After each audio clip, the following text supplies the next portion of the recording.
हरे नमः. धर्माचा जणू मूर्तिमान पुतळा, धर्माचा जणू मूर्तिमान पुतळा, भासे जना भूवरी,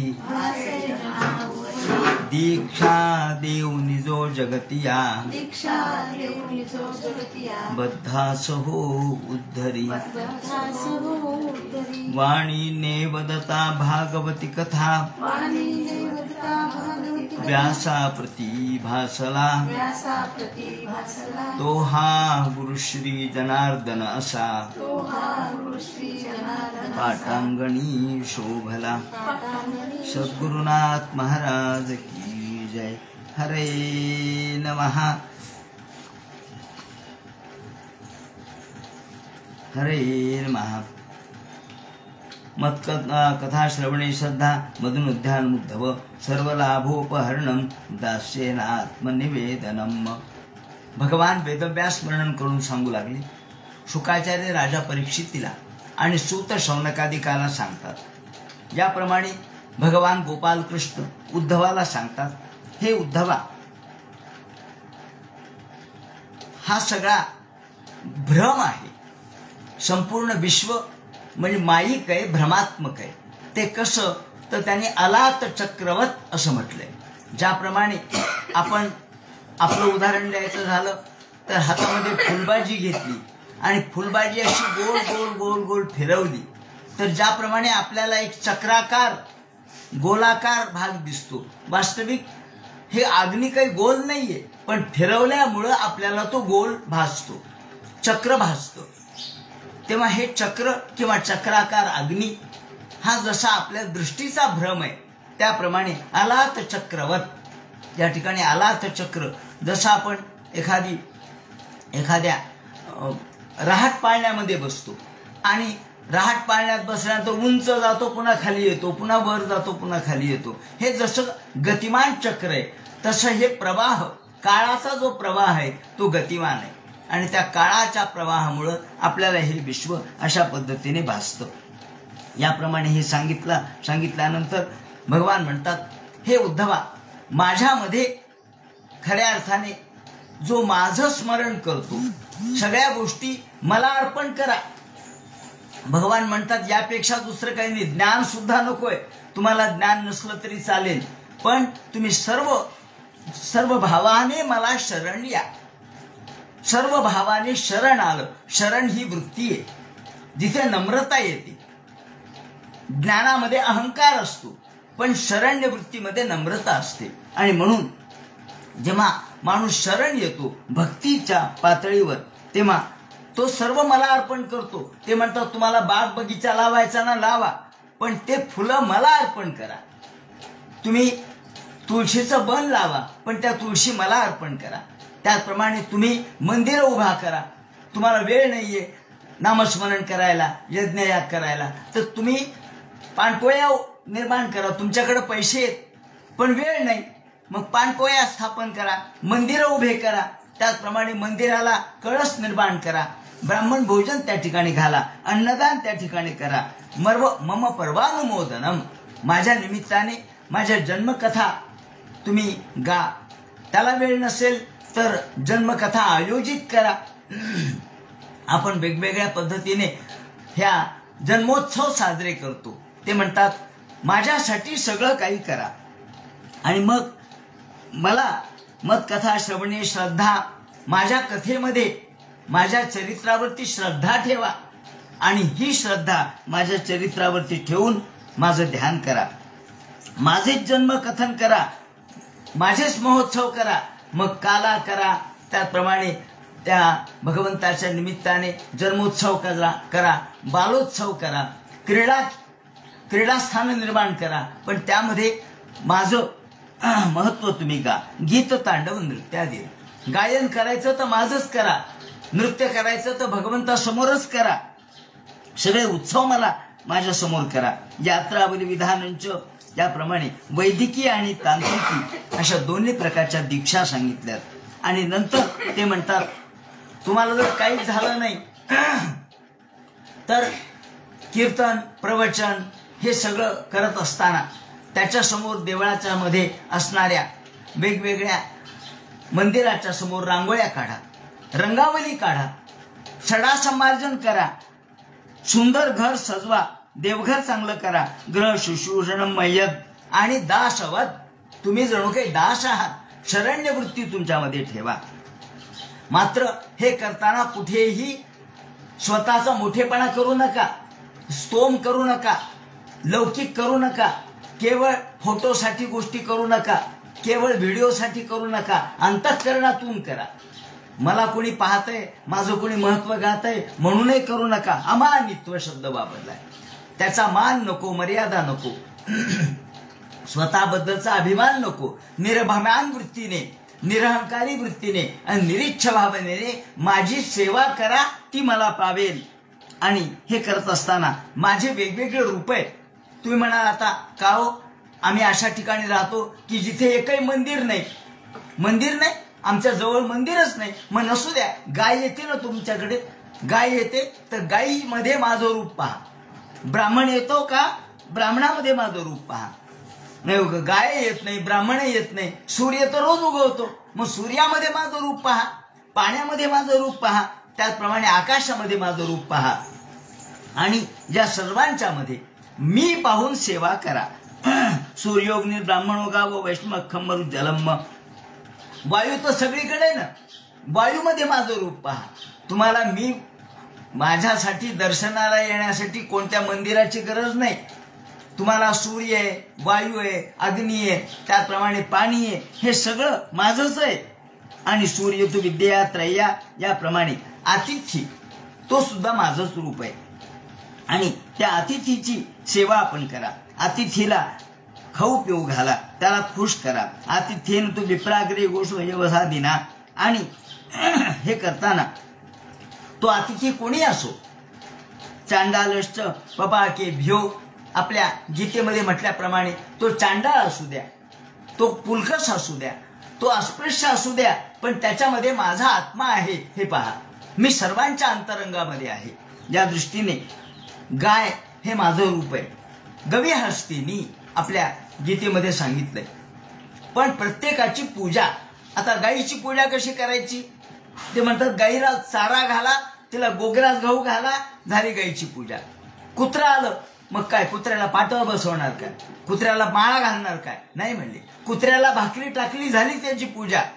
याप्रमाणे प्रत्येकाच्या अधिकारानुरूप त्याची त्याची पूजा सांगितलेली आहे. पंडिता समदर्शिना. याप्रमाणे हे सांगितल्यानंतर ते म्हणतात की हे अर्जुनाला पूर्वी जसं ज्ञान सांगितलं होतं त्याचा उल्लेख या ठिकाणी केलेला आहे. आणि मग उद्धवाला म्हणतात, हे उद्धवा, जो भगवंताला निरभिमान वृत्तीने सेवा करतो, जो नैवेद्य अर्पण करतो भगवंताला, आणि त्या नैवेद्याचा एक शीत जरी त्यांनी घेतला तरी 6 महिन्याच्या उपवासाचं फळ त्याला प्राप्त होतं. 6 महिने मासोपवासिनी किंवा षट मासोपवासिनी लोक असतात, 6 महिने उपवास करतात, कृष्ण चांद्रायण सारखे व्रत करतात. तेव्हा जो माझं नैवेद्य मला दाखवलेला भक्षण करतो, त्याचं एक शीत जरी त्याने भक्षण केला तरी त्याला 6 महिन्याच्या उपवासाचं फळ प्राप्त होतं.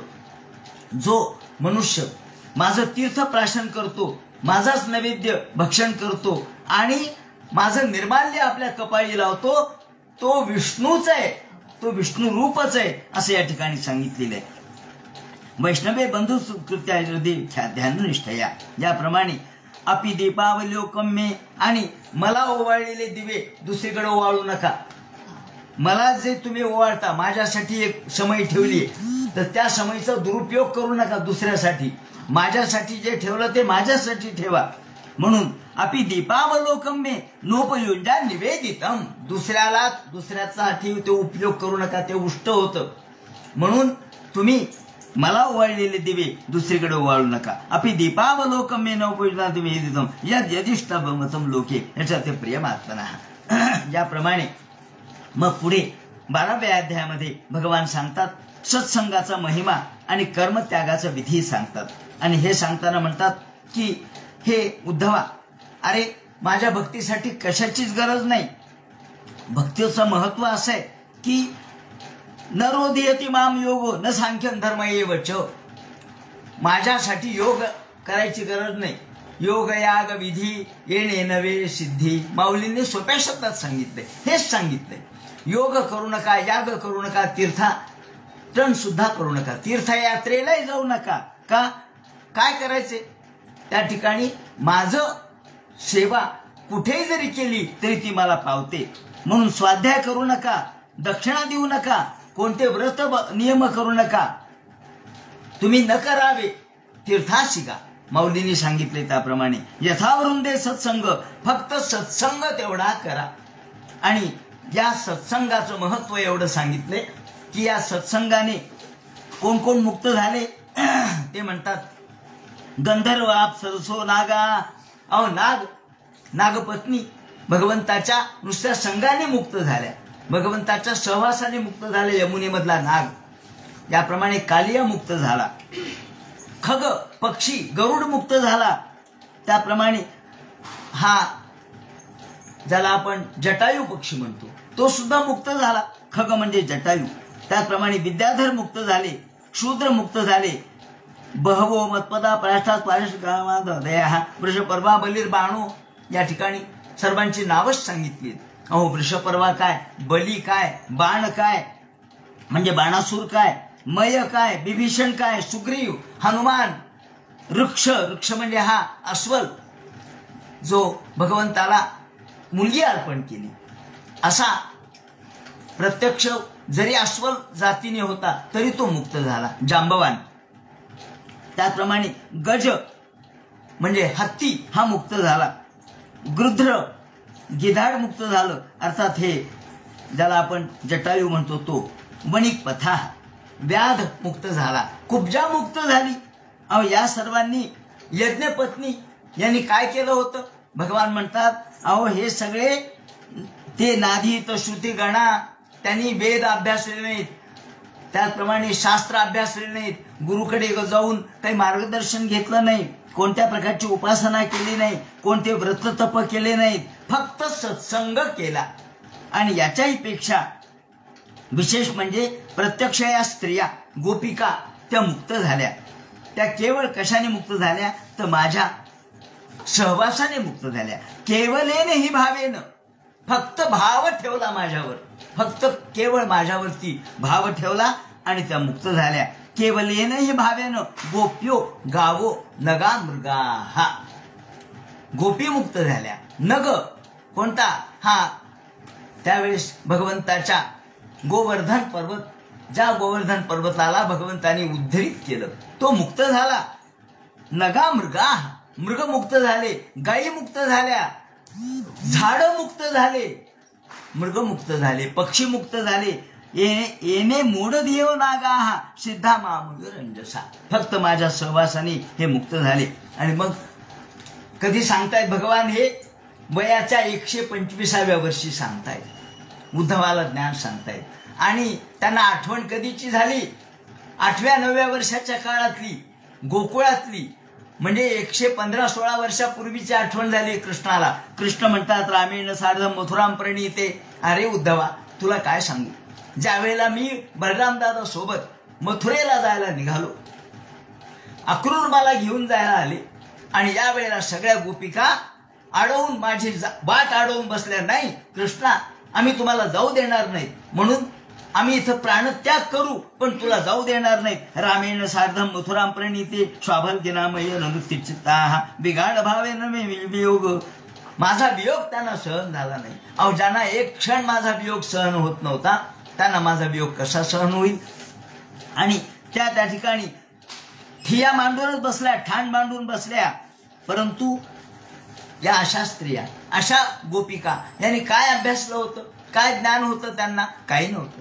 फक्त माझ्यावर निरतिशय भक्ती होती, माझ्यावरती निरतिशय प्रेम होतं. आणि म्हणून अर्जुनाला सांगताना सुद्धा कृष्ण तेच सांगतात की माझ्या ह्या भक्ती कशा होत्या, गोपिका कशा होत्या तर माझ्यासाठी जीवन जगत होत्या. तदर्पिता तदाखिलाचा देता तद विस्मरणेन परम व्याकुलतेती. माझ्या विस्मरणाने त्यांना व्याकुलता प्राप्त होत असे. सर्वस्व मला अर्पण केलेल्या होत्या. सा तस्मिन परम प्रेम रूपा. माझ्यावरती परम प्रेम करणाऱ्या होत्या. मय्य अनुरक्त चेतसा, माझ्यावर अनुरक्त झालेल्या होत्या, सर्वस्व समर्पण केलेल्या होत्या.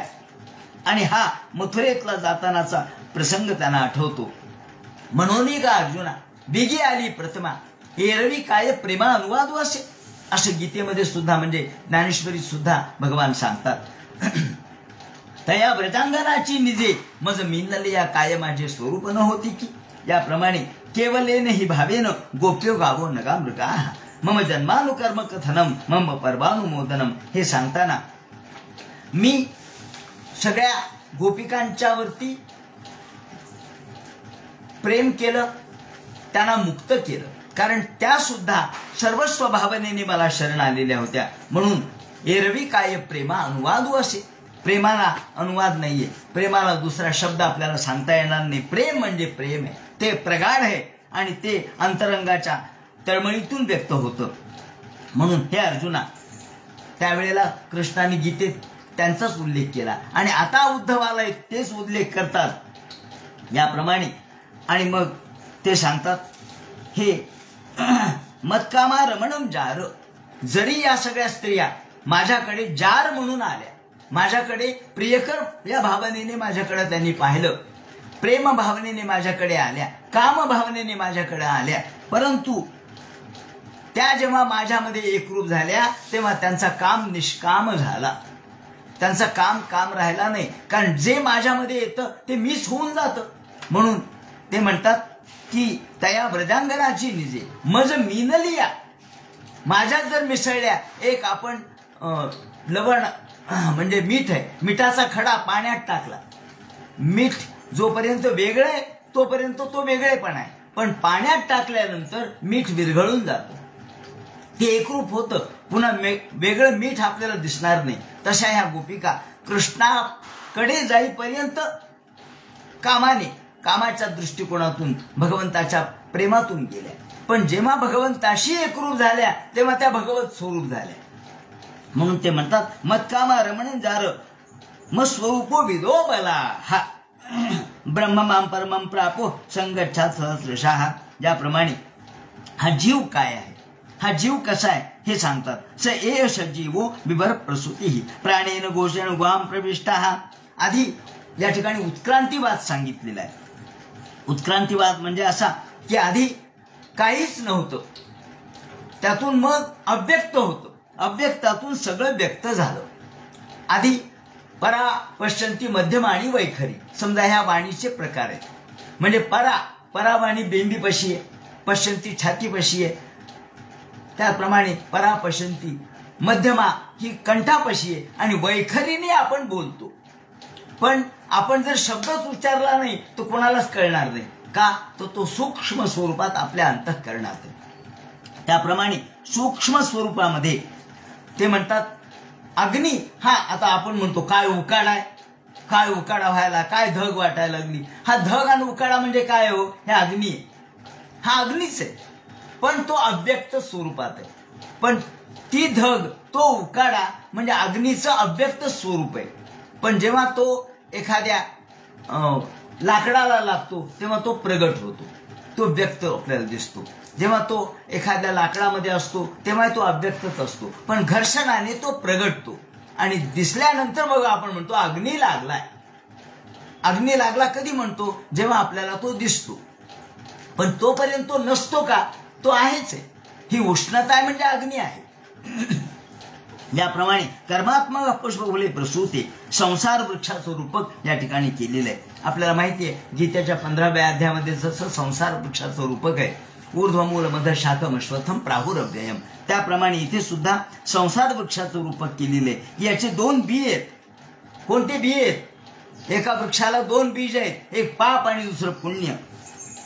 आणि या असंख्य वासना आहेत. या असंख्य वासना म्हणजे याची मुळे आहेत. वासना म्हणजे मूळ आहे, त्याला 3 अशा शाखा आहेत. शत मूलस्त्रीना आला, त्याला 3 अशा प्रकारचे स्कंद आहेत.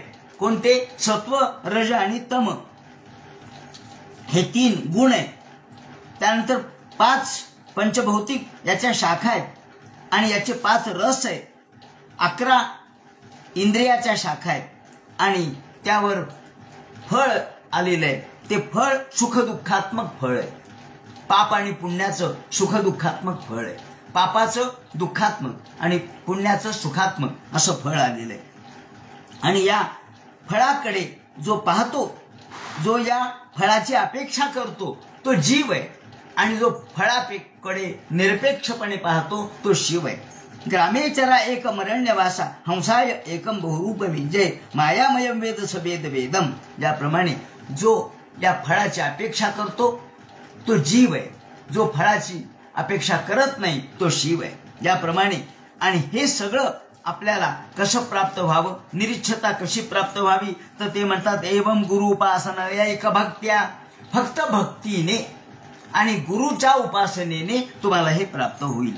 विद्या कुठारेण शितेन धीरा, तुम्ही अत्यंत धीर वीर प्रवृत्तीने उभा राहिलं पाहिजे. संसाराचा स्वीकार करत करत संसाराला बाजूला टाकलं पाहिजे. संसारातून निरीच्छ झालं पाहिजे.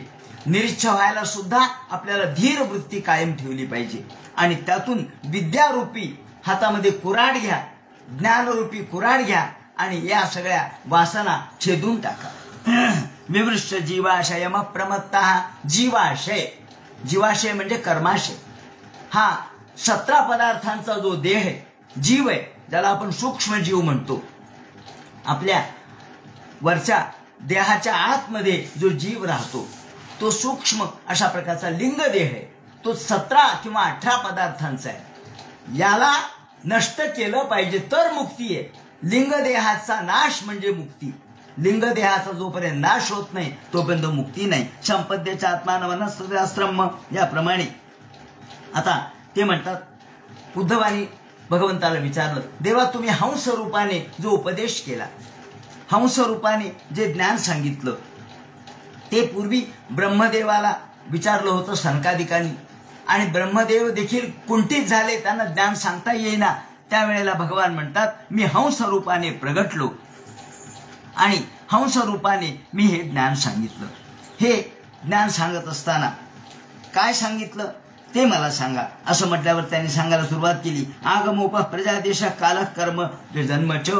हे उद्धवा भगवान सांगतात 10 प्रकारच्या कारणांमुळं सत्व रज तम ह्या प्रवृत्ती उदयाला येतात. 10 प्रकारची कारण आहेत. कोणते कोणते कारण आहेत? एक शास्त्र, दुसरं जल, तिसरं लोक, चौथं देश, काल, कर्म, जन्म, ध्यान, मंत्र आणि संस्कार.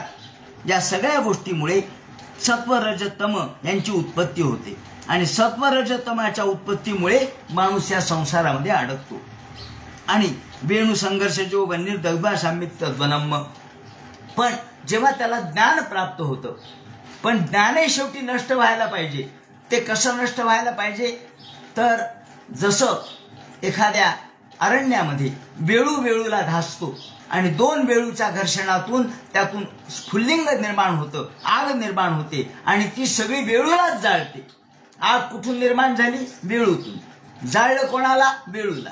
ज्याप्रमाणे वेळूतून निर्माण होणारा अग्नी हा वेळूलाच जाळतो, त्याप्रमाणे ज्ञानातूनच ज्ञानाचा निराश सांगितलेला आहे. ज्ञान जरी प्राप्त झालं तरी ज्ञानाने ज्ञानाचा निराश करायचा आहे.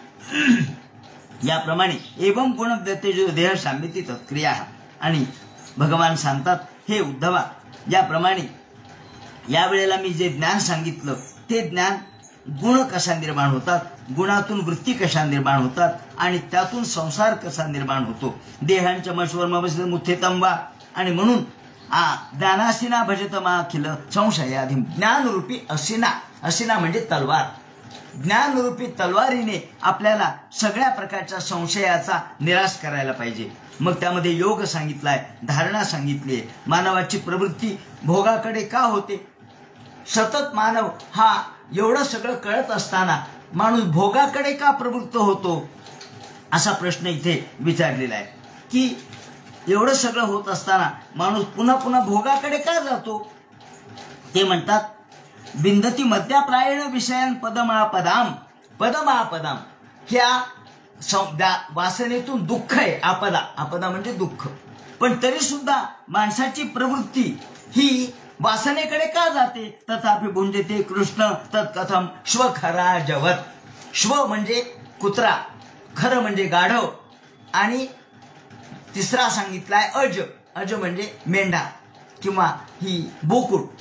बोकुड, कुत्र किंवा गाढव ज्याप्रमाणे केवळ भोगाकडेच जातं, याचं वर्णन माऊलीने सुद्धा केलेलं आहे. लाथोडी फोडी नाकाडी परी तो खर मागवता चढे. एखादी खरी, खरी म्हणजे गाढवीन, ही त्याला एक मागून दुगाड्या मारते, लाथ मारते, त्याचं थोबाड फुटतं तरी सुद्धा तो गाढवीला काही सोडत नाही, तिच्या मागे धावतो. तसा माणूस सुद्धा कशामुळे असा निर्लज्ज होऊन भोगाच्या मागे धावतो, याचं कारण काय? मग भगवान सांगतात की अरे त्याचं कारण देहात्मवादी वृत्ती. माणूस देहालाच सर्वस्व समजतो, देह हाच सर्वस्व आहे, देहातूनच त्याला वाटतं मला सुख प्राप्त होईल. एखादा कुत्रा ज्याप्रमाणे हाड चघळतो आणि त्याला वाटतं हाडामधूनच रक्त यायला लागलंय, वास्तविक त्याच्या हिरडीला ते हाड घासतं आणि त्या हिरडीतून रक्त निघतं आणि कुत्र्याला वाटतं की वा वा वा, काय मला छान रक्ताचं पान मिळायला लागलंय. हाडातून मिळत नाही, त्याच्याच हिरडीतून रक्त येतं, ते त्याला प्यायला आनंद वाटतो. म्हणजे दुःख त्याला होतं, पण त्या दुःखातच तो सुख मानतो. तो स्वतःच्या शरीरालाच, देहालाच सर्वस्व समजतो. आणि म्हणून देहात्मवादी लोक अशा पद्धतीने खोट्या गोष्टीच्या मागे लागतात. त्यासाठी मनाचा निरोध सांगितलेला आहे. मनाचा निरोध, मनावर नियंत्रण ठेवलं पाहिजे. आणि मग मनावरती नियंत्रण कसं ठेवावं ते म्हणतात, आपल्याला कुठेतरी स्वतःवर नियंत्रण घातलं पाहिजे. इंद्रिय हे तर घोड्यासारखे पळणारेच आहेत, पण इंद्रिय इतके वेगवान आहेत, घोड्यासारखे पळतात, पण त्या इंद्रियाला लगाम घातला पाहिजे, जसा घोड्याला लगाम आहे. आणि म्हणून ते म्हणतात, ज्याप्रमाणे अटक नावाची नदी आहे, अटक पार, अटके पार झेंडे लावले ना मराठ्यांनी, तेव्हा अटक नावाची नदी आहे.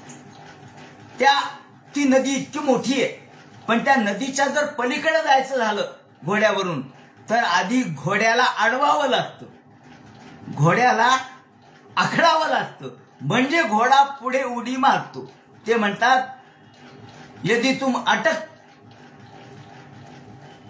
यदि जर तुम्ही घोड्याला लगाम घातला आणि अटक किए तो कटक पार जाता है, जर अटक किया तो कटक पार जाता है.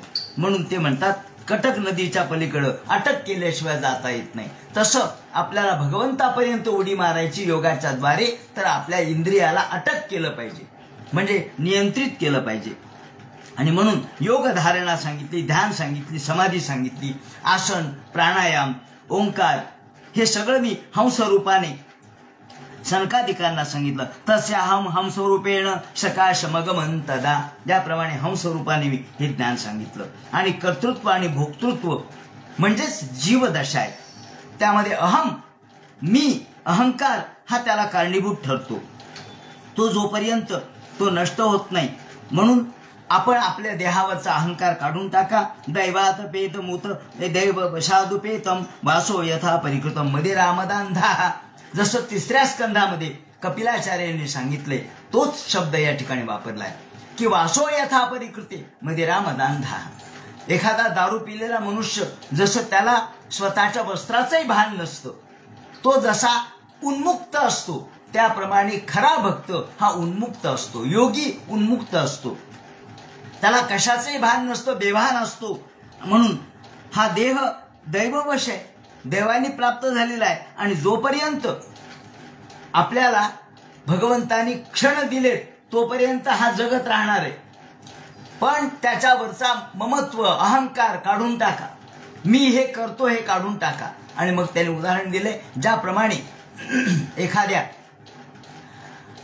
कुंभाराचं चाक हे जसं कुंभाराने गती दिलेली असते तोपर्यंत फिरत राहतं आणि नंतर हळूहळू थांबतं, त्याप्रमाणे हा देह हळूहळू कर्माप्रमाणेच आलेला आहे आणि कर्मातच नष्ट होईल. परंतु त्या कर्मामध्ये तुम्ही पुन्हा जर पापपुण्यात्मक विचार केला तर तुम्हाला पुन्हा पुनर्जन्म प्राप्त होतो. म्हणून तुम्ही कर्म जोपर्यंत चाललंय तोपर्यंत हा देह चालतच राहणार. असा जीवन मुक्त जीवन जगत असताना मुक्तता कशी असते, जीवनमुक्त अवस्था कशी असते हे भगवंतांनी सांगितलं. आणि आयुष्य संपेपर्यंत तो या ठिकाणी चालत राहतो हे सांगतात. त्यानंतर ते म्हणतात की देव, दानव आणि मानव ह्या माणसाच्या प्रवृत्तीच आहेत. या प्रवृत्तीवर देवत्व ठरलंय, प्रवृत्तीवर मानव ठरलाय आणि प्रवृत्तीवर असुर ठरलाय. हे असुर म्हणजे लोकांचं शोषण करणारे. ते म्हणतात जे असुर आहेत ना ते ढेकून, डास यांच्या जन्माला जात असतात, कारण ते रक्त पितात, ते रक्त प्राशन करतात आणि असुरही तसेच, दैत्यही तसेच. त्यामुळं प्रत्येकाचा जन्म त्यांनी सांगितला. त्यानंतर माणसाने मात्र संतुष्ट असणं आवश्यक आहे. संतुष्ट मन ज्याचा असेल त्याला सगळ्या दिशा सुखी आहेत. जो संतुष्ट मनातला आहे, जो अत्यंत समाधानी वृत्तीने राहतो, अकिंचन सदांतस्य, जो अकिंचन आहे, जरी त्याच्याजवळ धन नसलं, संपत्ती नसली, पैसा नसला, मनामध्ये संतुष्टता ठेवा, शांतता ठेवा, समचित्त राहा. मया संतुष्ट मनस सर्वा सुखमया दिशा. सुखाचा मूल मंत्र सांगितलाय भगवंतांनी. सुखाचा मूल मंत्र कोणता सांगितलाय? मनामध्ये समाधान वृत्ती ठेवा, तुम्हाला कधीच दुःख होणार नाही. सगळ्या दिशा तुमच्यासाठी सुखमय आहेत, सगळ्या दिशा तुमच्यासाठी समाधानी आहेत, पण तुमचं मन संतुष्ट पाहिजे. आणि मन जर संतुष्ट नसेल, मनात नुसतं वितुष्ट असेल, तर कधीच तुम्हाला समाधान लाभणार नाही, कारण तुम्ही नेहमी वसवस करत राहणार. मया संतुष्ट मनसा सर्व सुखमया दिशा. आणि म्हणून माझा भक्त कसा असतो? तो माझा भक्त तो काहीच मागत नाही. त्याला ब्रह्मपद द्यायले तरी तो म्हणतो नको मला ब्रह्मपद. का? अहो ब्रह्म याज्ञवल्क्य किंवा त्याच्यानंतर आपण ज्या सर्वश्रेष्ठ ज्यांनी हजारो जन्म, कितीही जन्म जरी आपले गेले तरी त्यांचं आयुष्य संपत नाही. लोमस सारखे ऋषी आहेत किंवा मोठमोठे ज्याला आपण मार्कंडेयासारखे. मार्कंडेय महाभाग सप्तकल्पांत जीवन, 7 कल्प त्यांचं जीवन आहे. 7 कल्पानंतर म्हणजे या कल्पाच्या नंतर त्यांचा मृत्यू आहे. म्हणजे 7 कल्पापर्यंत त्यांचा आत्मा कायम आहे. असे मार्कंडेय काय मागत होते? ते म्हणजे आम्हाला काही नको, पण लंगोटी घालून बसायचे, बाकी काही मागत नव्हते. न पारमेष्ठम, मला ब्रह्मपद नको, मला इंद्रपद नको, मला श्रेष्ठ प्रकारचा राजपद नको, सार्वभौमत्व नको, मला योग नको, सिद्धी नको, काही नको. काय पाहिजे? मला फक्त देवा तुमची सेवा. असा जो म्हणतो भक्त तो मला प्रिय आहे, बाकी मला काही प्रिय नाही. भगवान म्हणतात अहो लक्ष्मी सुद्धा मला एवढी प्रिय नाही, तेवढा मला असा भक्त प्रिय आहे. न तथा मे प्रियतम आत्मयोनिर न शंकरा. मला शंकर प्रिय नाही, मला लक्ष्मी प्रिय नाही, मला माझा कुणीही जवळचा प्रिय नाही. मला असा भक्त प्रिय आहे की जो निरीक्ष आहे, काही दिलं तरी घ्यायला तयार नाही. नच संकर्षणो संकर्षण. मला बलराम दादा सुद्धा प्रिय नाहीत म्हणे. का? माझ्या भक्तापुढे हे सगळे माझ्यासाठी बाजूला पडलेले आहेत. न च संकर्षणो न श्रीर. श्री म्हणजे देवी, प्रत्यक्ष भगवती लक्ष्मी, ही देखील मला प्रिय नाही. यथा भवान. हे भवान म्हणजे हे उद्धवा. हे उद्धवा, तू मला जेवढा प्रिय आहेस तेवढा जगात कोणीच प्रिय नाही. निरपेक्ष मुनीम शांतम निर्वैरम समदर्शनम.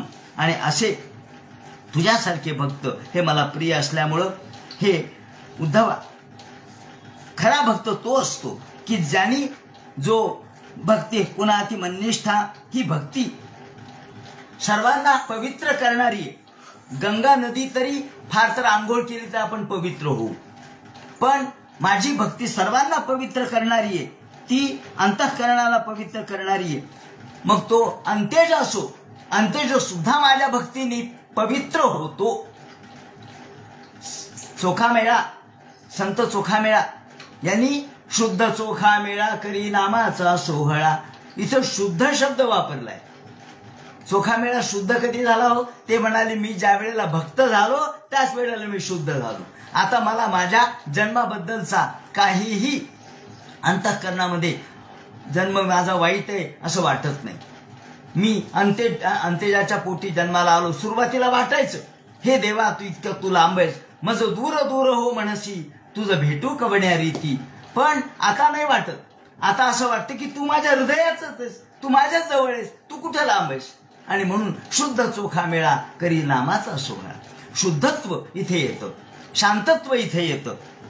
आणि म्हणून ते म्हणतात की माझी जो भक्ती करतो तो शुद्ध होतो, तो स्वकापान, तो कुणी असो, अहो पुलकस असो, तो कोणत्याही प्रकारच्या जातीत धर्मात जन्माला आलेला असो, तो माझा भक्त असेल तर तो शुद्धच आहे.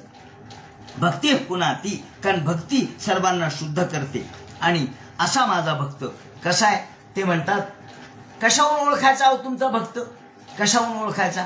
त्याच्या कपाळावर काय लिहिलंय का हा भक्त आहे म्हणून? ते म्हणतात खूप सोपं आहे उद्धवा, माझा भक्त ओळखणं सोपं आहे. कसं? वाग गदगदा द्रवते यस्य चित्तम. माझं नाव घेतल्याबरोबर ज्याच्या अंतःकरणाला पाझर फुटतो, ज्याचं अंतःकरण द्रवित होतं. कारण अंतःकरण द्रवणे म्हणजेच भक्ती आहे. भक्तीचं लक्षणच सांगितलंय, द्रवरूपता हे भक्तीचं लक्षण आहे.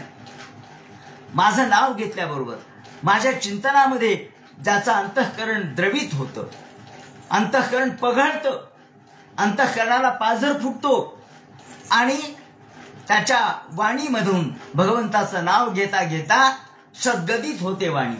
अंगावर रोमांच निर्माण होतात, डोळ्यातून अश्रुधारा यायला लागतात आणि अष्टसात्विक भाव जागृत होतात.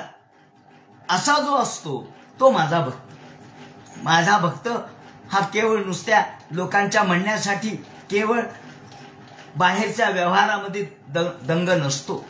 तो फक्त अंतःकरणामध्ये माझ्याशीच तन्मय असतो. वाग गदगदा द्रवते यस्य चित्तम रुदते भीक्षम असती क्वचिच्च विलज्ज उद्गायती नृत्यते च मद्भक्ती युक्तो भुवनम पुनाती. राम परिसता श्रवणी अश्रुधारा नयनी हृदय सद्गदित रोमांच आले. ज्याच्या अंतःकरणामध्ये अष्टसात्विक भाव जागृत होतात, रोमांच येतात आणि त्याचे न विचारावे याती कुळ शुची अथवा चांडाळ अवतरले केवळ रामरूप. तो नाचायला लागतो, हसायला लागतो, बागडायला लागतो. भगवंताच्या नादात कधी कधी रडतो, कधी हसतो. जसा प्रल्हाद रडायचा, प्रल्हाद हसायचा. विलज्ज उद्गायते नृत्य तेच, नाचायला लागतो विलज्ज. कोणाचाही कोणाला काय वाटेल, कोणी माझ्याकडे पाहिल, कोणी हसेल याचं सुद्धा त्याच्या मनामध्ये भान नसतं. आत्माचे कर्मानुषय विदुर याप्रमाणे असा तो माझा भक्त आहे. आणि याप्रमाणे असा माझा भक्त माझी पुण्यगाथा गातो, ऐकतो आणि तल्लीन होतो. म्हणून स्त्री संगीराम संगम तत्वा दूरता आत्मवान. आणि म्हणून फक्त माझ्या यासाठी ध्यान कसं करावं हे या ठिकाणी सांगितलंय. ध्यान कसं करावं, ध्यानामध्ये तल्लीन कसं व्हावं. पण माझ्या भक्तीमध्ये स्त्रैण जर कोणी असेल किंवा व्यभिचारी कोणी असेल, तो केवळ स्त्रीचाच विचार करत असेल तर तो मात्र माझा भक्त असू शकत नाही. तो स्त्री त्याच्या भक्ती मार्गातली आड येते. स्त्रीमुळे तो या ठिकाणी स्खलित होतो, स्त्रीमुळे तो खाली घसरतो.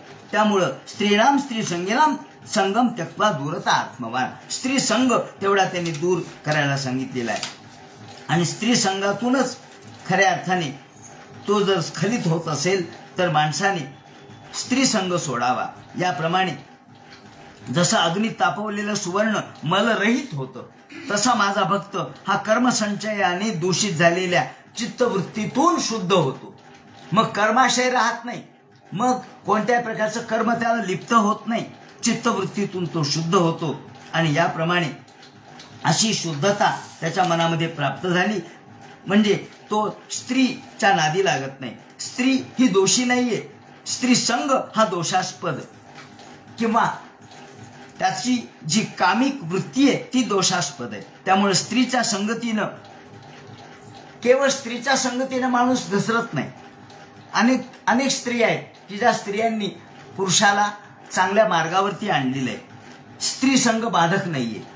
चुडाला नावाची स्त्री आहे, तिच्या संगतीमुळे शिखिध्वज नावाचा राजा हा उद्धरला. मदालसेच्या संगतीमुळं कुवलय नावाचा राजा उद्धरला आणि लीला नावाच्या स्त्रीच्या संगतीमुळे सरस्वतीला प्रसन्न करून तिने आपल्या पतीचा उद्धार केला, हे वसिष्ठ सांगतात. आणि बिल्वमंगल याला सुद्धा स्त्रीनेच योग्य मार्गावर आणलं आणि तुलसीदासाला सुद्धा त्याच्या पत्नीलाच योग्य मार्गावर आणलं. म्हणून स्त्री संगती वाईट नाहीये, तर पुरुषाचा स्त्रैणपणा हा वाईट आहे. म्हणून या असा स्त्री संगी जो आहे, केवळ स्त्रैण जो आहे, कामी जो आहे, त्याला एकनाथ महाराजांनी गारुड्याचं माकड म्हटलंय. असा हा गारुड्याचं माकड हा उपयोगाचा नाहीये. पण ते म्हणतात पुरुषाची विकारवशता अधःपतनाला कारणीभूत आहे. मग ध्यान म्हणजे काय? ध्यानाचं महत्व सांगितलंय. पूरक, कुंभक, रेचक कसं करायचं, श्वासाचा जय कसा करायचा आणि श्वासाचा जय केल्यानंतर आपल्याला कोणकोणत्या गोष्टी कशा प्राप्त होतात ते सांगतात. प्रत्येकाला सिद्धी कशा प्राप्त होतात, अणिमा, गरिमा, लघिमा, महिमा ह्या सिद्धी कशा प्राप्त होतात ते म्हणतात. तन्मात्रांच्या ठिकाणी ध्यान करून मन एकाग्र केलं म्हणजे अणिमा सिद्धी. महदात्म्याच्या ठिकाणी ध्यान केलं, मन एकाग्र केलं म्हणजे महिमा. लघिमा, परमाणूच्या ठिकाणी मन एकत्र केलं तर लघिमा सिद्धी प्राप्त होते. त्यानंतर प्राप्ती ही मन अहंकार तत्वाशी एकरूप केलं तर प्राप्ती सिद्धी प्राप्त होते. महत्त्व आणि सुतात्म्याशी आपण एकाग्र मन केलं तर प्राकाम्य सिद्धी प्राप्त होते. विष्णूशी तादात्म्य केलं की प्रभुता किंवा ईशिता सिद्धी प्राप्त होते. आणि बाकीच्या सामान्य सिद्धी तर खूप आहेत. परकाया प्रवेश आहे, इच्छामरण आहे, दूरश्रवण दर्शन आहे. इच्छामरण खूप सोपं आहे, म्हणजे काय अवघड नाही. त्याप्रमाणे परकाया प्रवेश सुद्धा खूप सोपी सिद्धी आहे. दूरदर्शन खूप लांबचं दिसतं, खूप लांबचं ऐकू येतं, समुद्रापलीकडचं सुद्धा ऐकू येतं. या ठिकाणी ज्ञानेश्वर माऊलींनी सांगितलंय तिकडले सुद्धा आवाज ऐकू येतात, आकाशातले आवाज ऐकू येतात.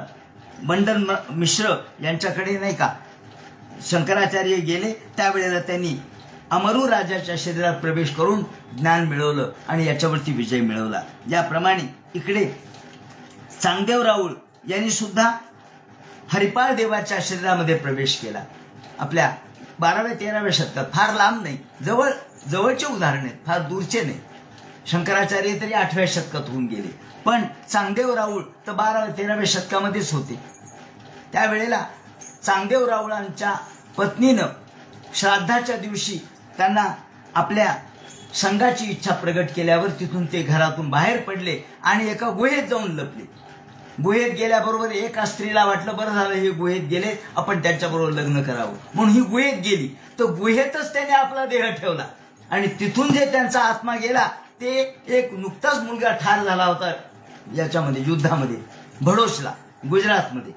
त्या मुलाच्या शरीरात यांनी प्रवेश केला आणि मग लोक म्हणले अरे पोरगा तर जिवंत झाला, पोरगा जिवंत झाला. त्याच्या राजाला सांगितलं अहो मेलेला पोरगा जिवंत झाला. राजाला आनंद झाला. हरिपाळ देव त्याचं नाव आणि राजाचं नाव, त्याच्या वडिलाचं नाव हा विशाल देव होतं. त्याला आनंद झाला आणि मग पण मूळ आत्मा कोणाचा होता? चांगदेव राऊळांचा. तो कशा रमेल इथं? राजा म्हणला वा वा वा छान, तुम्हाला आता तुम्ही तर माझे पुत्र आहात, जे सगळं संपत्ती तुमचीच आहे. एके दिवशी लीला करायची म्हणून केली, काही नाही म्हणजे द्यूत खेळायचं. द्यूत खेळले आणि द्यूत खेळताना हरले.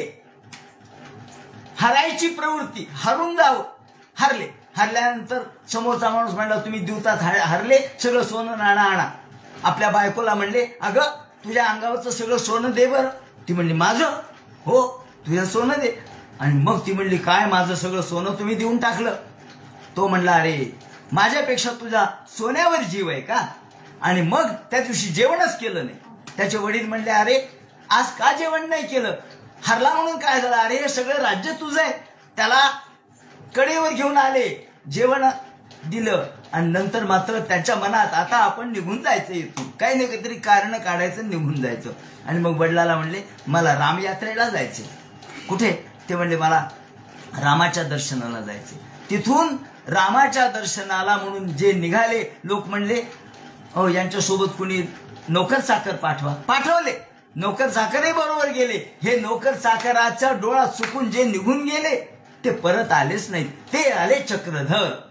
सांगायचं तात्पर्य असं की परकाया प्रवेश ही खूप साधी सिद्धी आहे. असो, याप्रमाणे चक्रधरांनी अशा पद्धतीचं त्यांच्या शिष्येला महदंबेला हे सगळं सांगितलंय. योग साधनेने पंचमहाभूतावर विजय प्राप्त करता येतो. आपण जसं उभं राहतो 2 पायावर, तसं पाण्यावर चालणारे लोक आहेत. आपणच सांगता, पाण्यावर बसून ज्ञानेश्वरी वाचणारे भगवान बाबा नव्हते काय? पाण्यावर बसून ज्ञानेश्वरी वाचत होते. ही सिद्धीच आहे. त्याप्रमाणे हवेवर, वायूवर नियंत्रण, आकाशावर नियंत्रण, आणि आकाशावर नियंत्रण आलं की आकाशातले शब्द ऐकू येतात. दूरश्रवण, फोनची गरज नाही, मोबाईलची गरज नाही, सगळं ऐकू येतं, सगळं दिसतं. आणि पण या सगळ्या सिद्धी मोक्षाच्या आड येतात. म्हणून साधकाने त्याच्या नादी लागू नये असं भगवान सांगतात. आणि मग या ठिकाणी उद्धवाने प्रश्न विचारला, महाराज कृष्णा, तुमचं रूप तरी कोणकोणते ते सांगा. असं म्हटल्यावर त्यांनी सांगायला सुरुवात केली, अरे ज्या वेळेला अर्जुन हा युद्धामध्ये गांगरला आणि मला आता युद्ध करायचं नाही म्हणाला, मी आता युद्ध करणार नाही, मला मोक्ष प्राप्त करायचा आहे, मी चाललो, गांडीव धनुष्य टाकून दिलं, त्यावेळेला मी अर्जुनाला युद्धाच्या त्या धुमश्चक्रीत मी माझं विश्वरूप दर्शन दाखवलं. आता तुलाही माझं विश्वरूप दर्शन सांगतो. म्हणजे या ठिकाणी 10वा जो अध्याय गीतेमधला, त्याला आपण संपूर्ण विश्वामध्ये मी कसा कसा व्याप्त आहे, संपूर्ण विश्वामध्ये मी माझं स्वरूप कोणतं आहे ते सांगितलेलं आहे. याप्रमाणे आपल्या स्वतःच्या व्यापक असणाऱ्या विभूती, त्याला विभूती योग म्हणतात, हा विभूती योग या ठिकाणी सांगितला. कोणाकोणामध्ये मी कसा आहे. आणि त्याप्रमाणे अहम सर्वाणी भूतानी, मी सर्वांच्या मध्ये आहे. काळामध्ये गतिरूपाने मी आहे. काळ हे माझं स्वरूप आहे गतिरूपाने. त्यानंतर दुर्जयामध्ये मन हे माझं स्वरूप आहे. अक्षरामध्ये ओंकार हे माझं स्वरूप आहे. त्याप्रमाणे सर्व देवतांच्या मध्ये इंद्र हे माझं स्वरूप आहे. वसु हा मी आहे. आदित्यामध्ये प्रत्यक्ष विष्णू हे माझं स्वरूप आहे. त्यानंतर रुद्रांच्या मध्ये प्रत्यक्ष महादेव हे माझं स्वरूप आहे. ब्रह्मर्षींच्या मध्ये भृगू हे माझं स्वरूप आहे. देवर्षीमध्ये नारद हे माझं स्वरूप आहे. सिद्धेश्वरामध्ये कपिल हे माझं स्वरूप आहे. सुपर्ण म्हणजे उडणाऱ्यांच्या मध्ये गरुड हे माझं स्वरूप आहे. त्याच्यानंतर सगळ्या हत्तींच्या मध्ये गजेंद्र, गजेंद्रामध्ये ऐरावत हे माझं स्वरूप आहे. दैत्यामध्ये प्रल्हाद मी आहे. पितरांच्या मध्ये आर्यमा मी आहे. त्यानंतर या चमकणाऱ्यांच्या मध्ये सूर्य मी आहे. घोड्यांच्या मध्ये उच्चैश्रवा घोडा मी आहे. धातूमध्ये कांचन म्हणजे सुवर्ण मी आहे. यमात संयमन करणाऱ्यामध्ये यम हा मी आहे. नागांच्या मध्ये प्रत्यक्ष अनंत नाग हे माझं स्वरूप आहे. वासुकी हे माझं स्वरूप आहे. त्याचप्रमाणे आश्रमांच्या मध्ये चौथा आश्रम संन्यासाश्रम हे माझं स्वरूप आहे. आयुधांच्या मध्ये प्रत्यक्ष धनुष्य शिवाचं ते माझं स्वरूप आहे.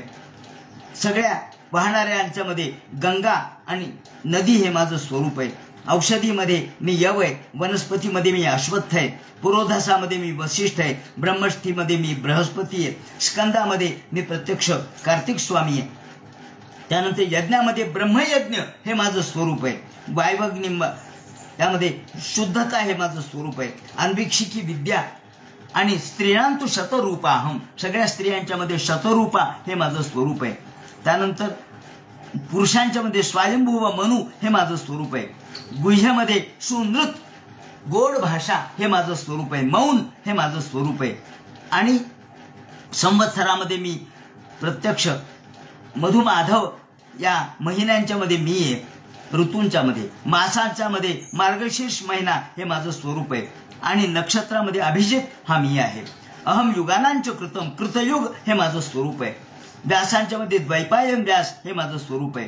किंपुरुषामध्ये हनुमान, विद्याधरामध्ये सुदर्शन, रत्नामध्ये पद्मराग, त्याचप्रमाणे व्यवसायांच्या मध्ये लक्ष्मी हे माझं स्वरूप आहे. आणि फसवणाऱ्यांच्या मध्ये छलग्रह हे माझं स्वरूप आहे.